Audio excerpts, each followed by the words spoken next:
Hello, welcome back. My name is Carl. This series is about DIY of heated steering wheel retrofit to this BMW E90. In last video, we had talked about how to select proper fuse slot for your new device, and I had shown you why I prefer to add a fuse in the BMW OEM way. The biggest advantage is safety. Whenever a power problem occurs to your new device, an isolated fuse will protect the rest of the system. Secondly, the fuse panel is going to be clean and simple, thus being helpful in troubleshooting. In this video, we proceed adding a fuse to our new device, so stay with us. For example, we have decided to take power from an empty fuse slot number 14 for our new electric device, and the connector corresponding to this slot is this gray connector, X11002. These are the parts required for adding fuses for the new devices. The fuse of correct amperage, the double leaf spring contact, one for each fuse, and the electric wires. The double leaf spring contact is essential for adding a fuse because it connects the pin of the fuse in the fuse slot. If a fuse slot is empty, there is no pin contact inside, so we need to buy a new one for the fuse slot. Let's start with internet shopping, which is our favorite part. First, go to BMW online part catalog, either BIMACAT or Real OEM, whichever you like. Go to Vehicle Electric System, scroll down to Individual Parts, Power Distributor, or Distribution Box. And there will be a drawing of the fuse box.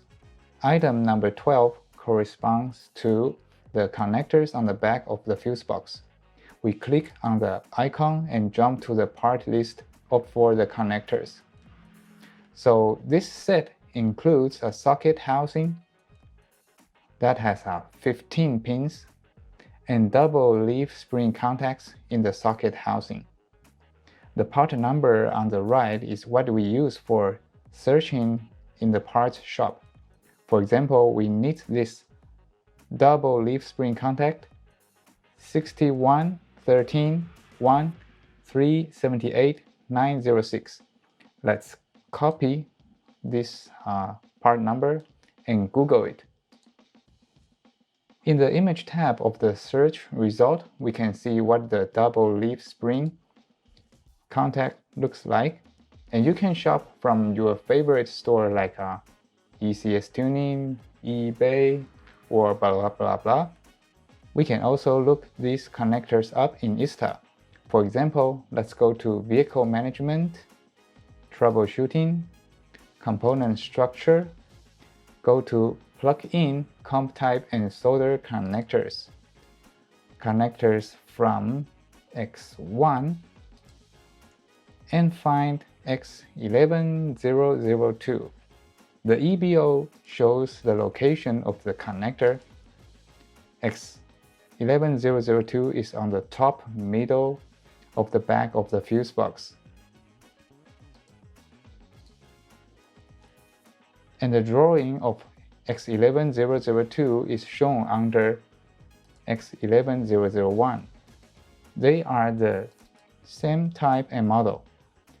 The STA shows the pin map. The 5 pins on 6A to 610 are extensions for pins 6 to 10. That means pins 6 and 6A are sharing one fuse. You need to buy a double leaf spring contact with pickoff in this case. The contact with pickoff stays in pin 6 and the one without pickoff stays in pin 6A. Here is an example of the pickoff application. In the wiring diagram of fuse number 30, the double leaf spring contact is in pin number 10 of connector X11003. The power goes to the front cigarette lighter E28, and the peak of power goes to the power sockets on the rear seats. The wire gauge used here is 2.5 square millimeter. Color is green with a yellow stripe.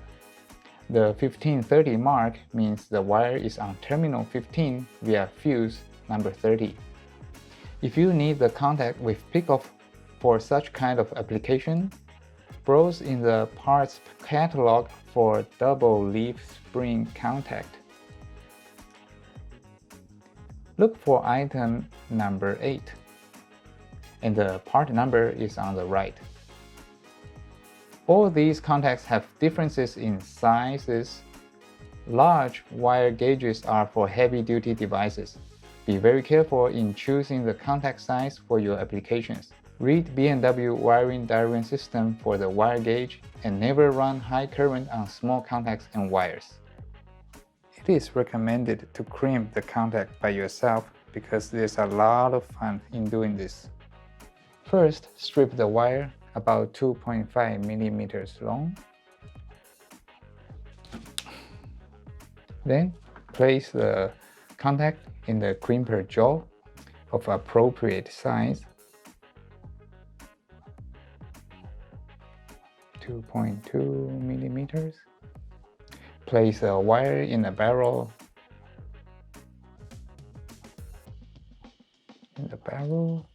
And squeeze.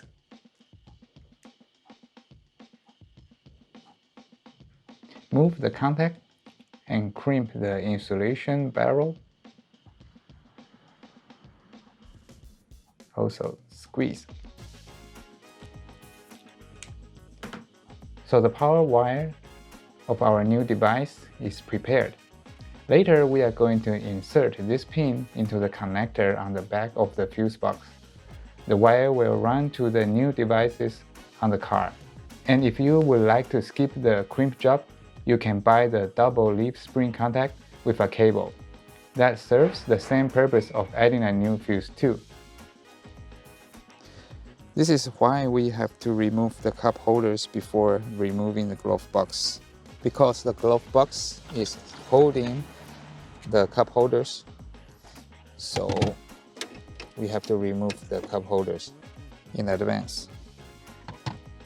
Okay, first we need a steel plier to remove the trim carefully.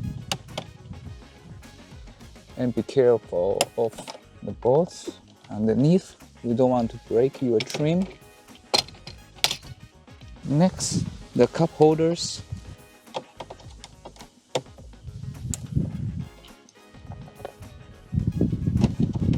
The right side, the one for the passenger, and the one for the driver's side.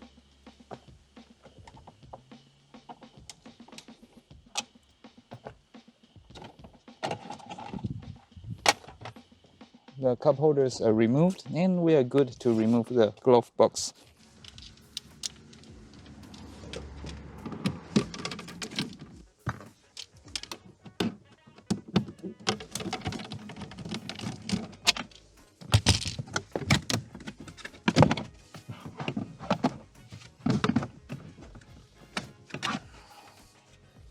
And next, 6 screws. Oh, my fuses. 6 screws, 1, 2, 3, 4, 5, 6 on the glove box.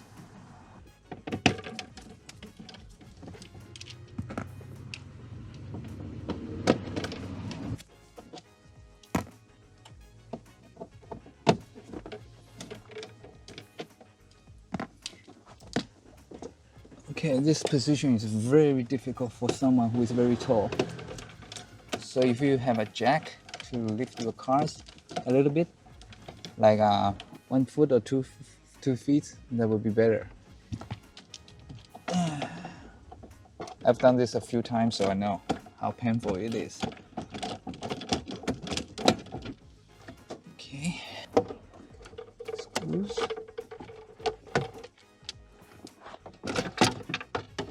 Okay, now the glove box is off. We remove the connectors on the glove boxes.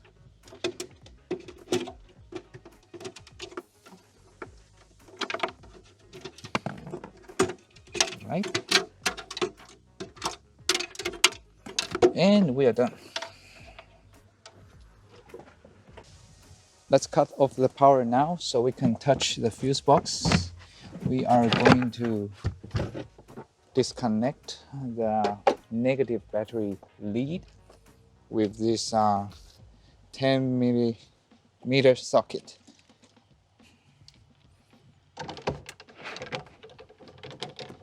Okay, just lose it, and we take a piece of cloth to cover the negative lead so the short won't happen.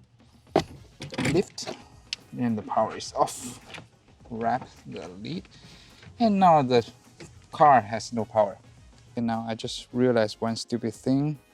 I closed my trunk after I disconnected the battery. Let's try if we can open this with this mechanical key. No, that doesn't work.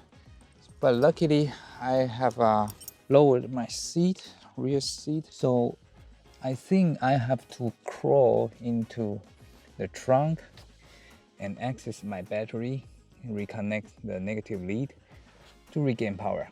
Let's go mining with the 10 millimeter socket and my headlight.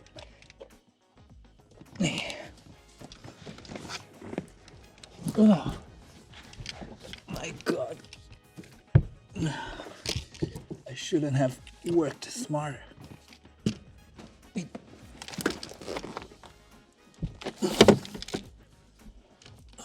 Cock.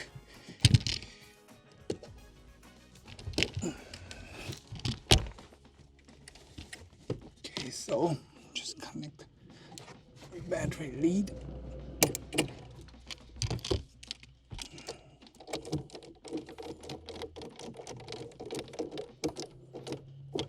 Okay, the car now has a power. Okay, let's go ahead to remove the fuse box.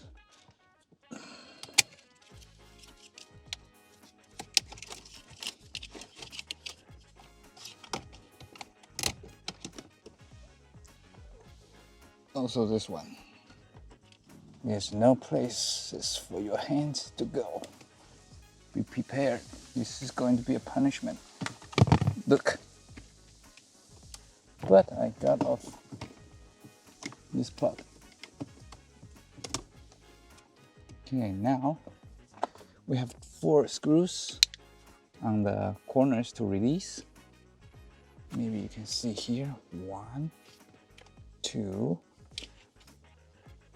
and 3, hiding behind, 3, and 4, deep inside there. You are going to need an extendable screwdriver with the T20 Torx to help you release those 4 screws. Let's go.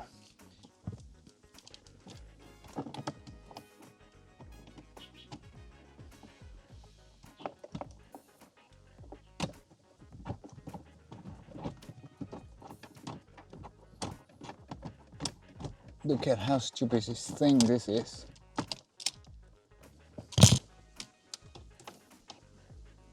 Okay, locked in position. Let's turn.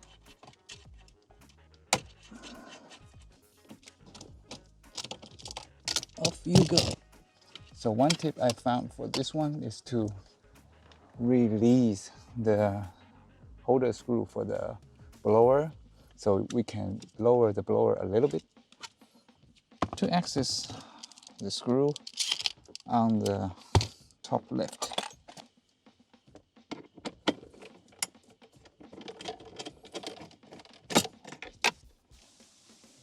Can you see it? Hiding over there. This one. Okay, we're going to get you.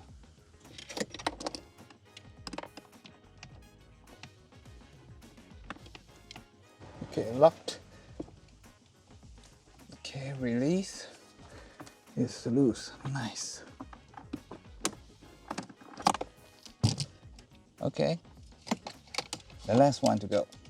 I'm going to place the camera at a different angle so you can see how difficult it is to work the fuse box.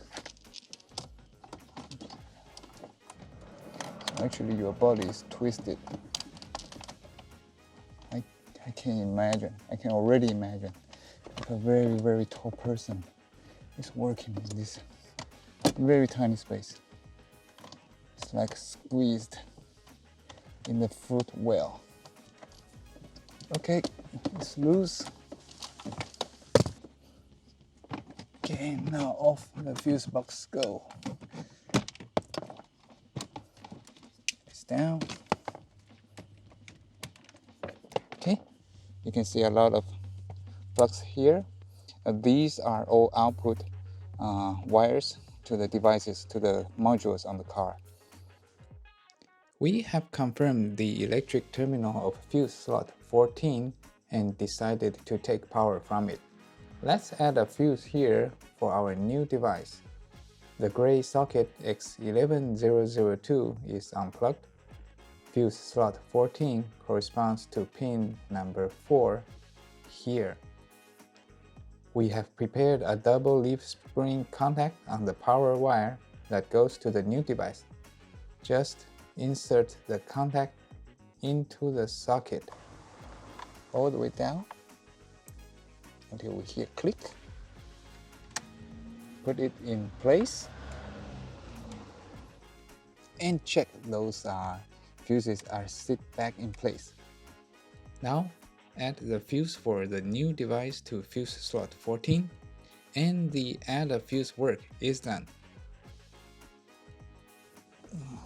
Let's tidy up the cable, the harness, with this anti-vibration tape from Tesa.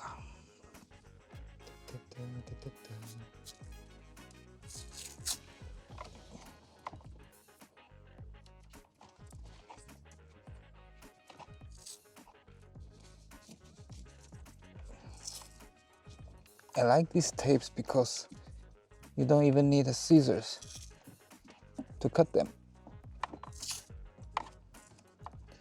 You just tear with your fingers and then off you go.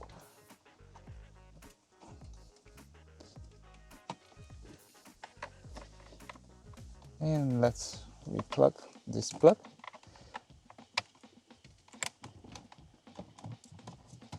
Check that all your fuses are back in place.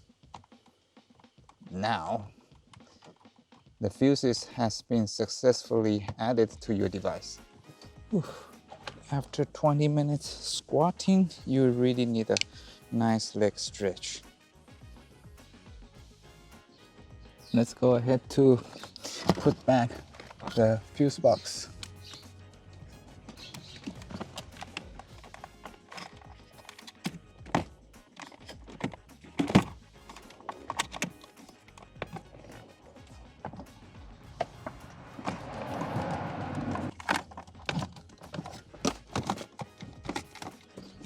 It is going to be more crowded. Okay, good. Now the fuse box is sitting in its place. All we need is to tighten its 4 screws at the 4 corners. We are going to use the tape as a special tool.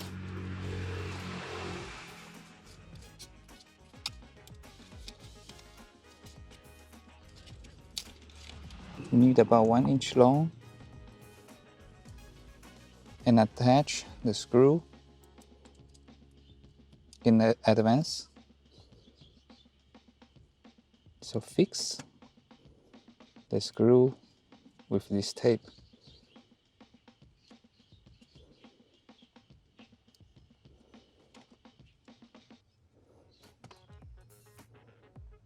So the screw won't fall off. Next, we are going to screw this way. Okay, first let's deal with the screw on the right top.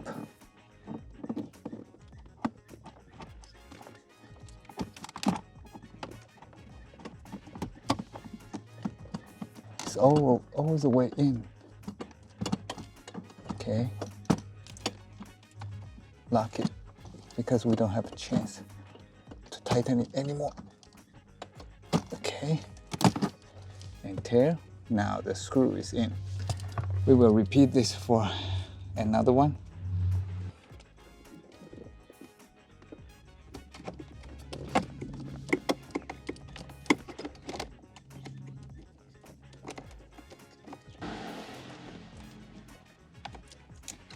Okay, nice and tight.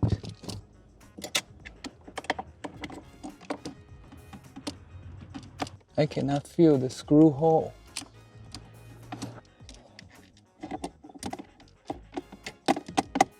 Okay, it is in.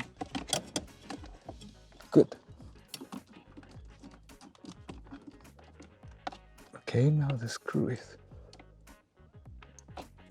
tightened. Good. Nice. Success. The last one on the bottom right.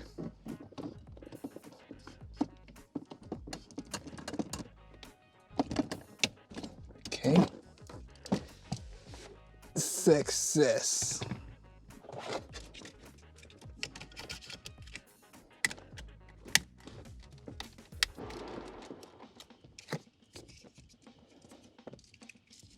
Okay, let's tidy up this one.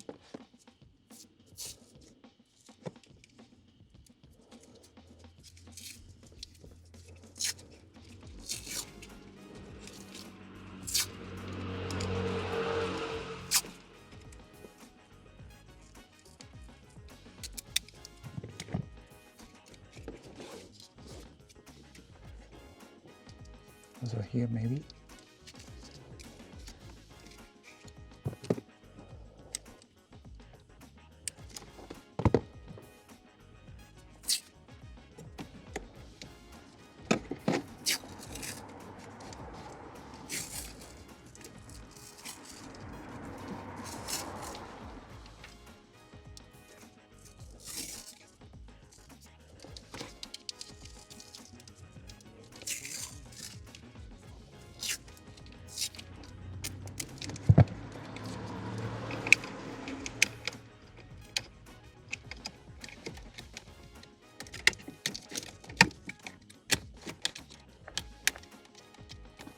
Okay, all locked in place.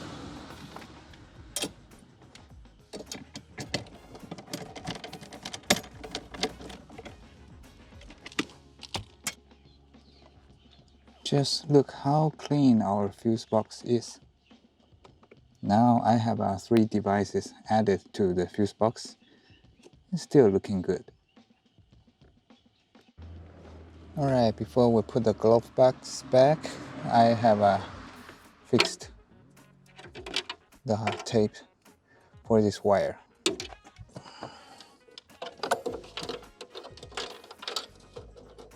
Valid switch.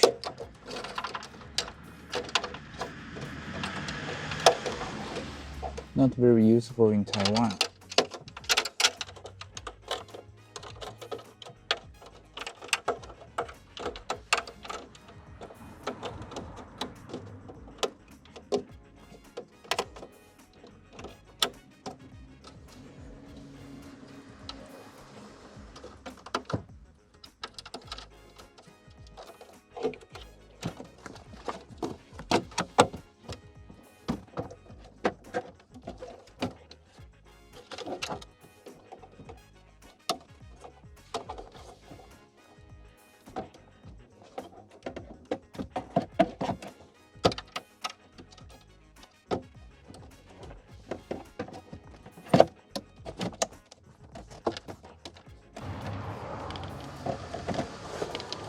Hold the box for us.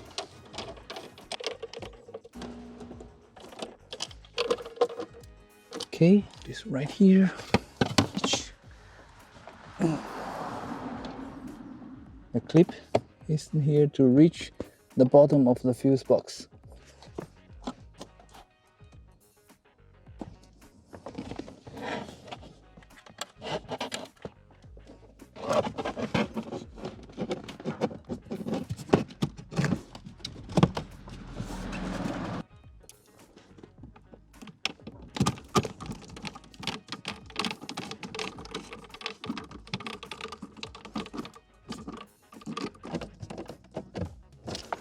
Okay, now we are all done with this fuse box work. Our final step, let's put back these cup holders.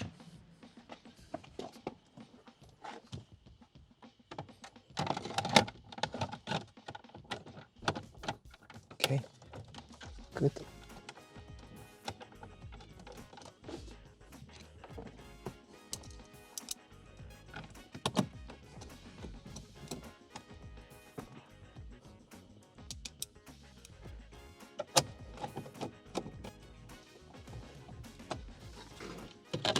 The right one.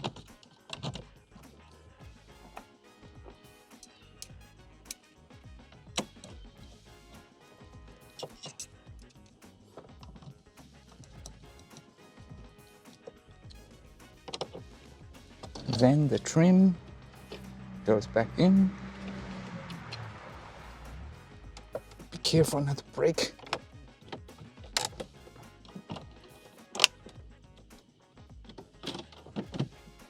Okay, good. So, finally, our fuse box job is done. At the end of the day, we had successfully added a fuse to the fuse box for our new device. Thank you for staying us with this long, but wait, there's more to come. In my case, there's only one empty fuse slot on terminal 15 for our project, but it is already occupied by the dashboard camera. Apparently, I have to extend terminal 15 for the heated steering wheel. So in next video, I'm going to use relays to extend terminal 15. Can you guess how I'm going to do that? You are very welcome to leave a comment below. Please click the subscribe button and turn on the notification to catch up with the next video. See you!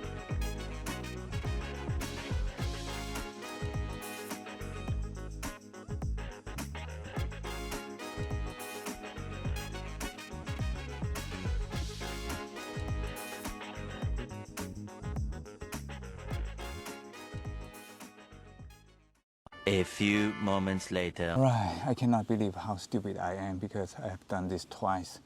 Locking the trunk without the battery. So, let's go mining again.